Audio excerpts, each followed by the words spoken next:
ഇതൊരു അടിപൊളി റെസിപ്പിയാണ്, മസ്റ്റ് ട്രൈ ആണ്.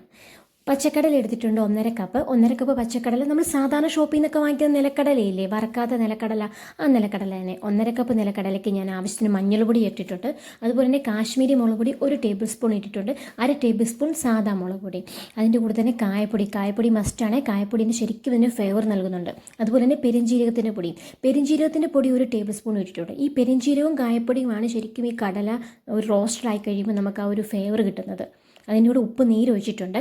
ഉപ്പ് പൊടിയാണേലും കുഴപ്പമില്ല, ഉപ്പ് നീരാണേലും കുഴപ്പമില്ല. ഞാനിവിടെ ഉപ്പ് നീരാണ് യൂസ് ചെയ്യുന്നത്. ഇത് നന്നായിട്ട് മിക്സ് ചെയ്തു.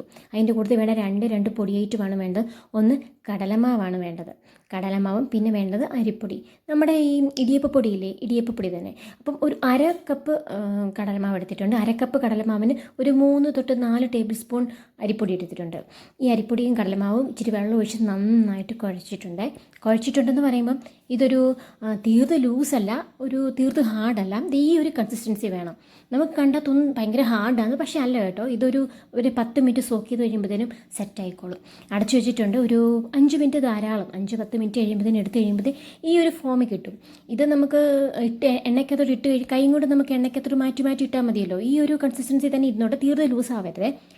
പാൻ വെച്ചിട്ടുണ്ട്, എണ്ണ ഒഴിച്ച് എണ്ണ തിളച്ച് കഴിയുമ്പോഴത്തേനും ഓരോന്ന് വീതം നമ്മൾ മാക്സിമം ഇടാവോ നോക്കിയിട്ടുണ്ട്. ഇനിയിപ്പോൾ ഓരോന്ന് വീതം വീണില്ല, ഇച്ചിരി കട്ടയ്ക്ക് വീണാലും കുഴപ്പമില്ലെന്ന് നമുക്കങ്ങ് പൊടിച്ചെടുത്താൽ മതിയല്ലോ. അപ്പം ഇത് വറുത്ത് ഞാൻ 2 ട്രിപ്പായിട്ടാണ് വറുത്തത്. നമ്മുടെ കയ്യിലിരിക്കുന്നത് ഒരു 1-2 ട്രിപ്പായിട്ട് വറുത്തെടുത്തു.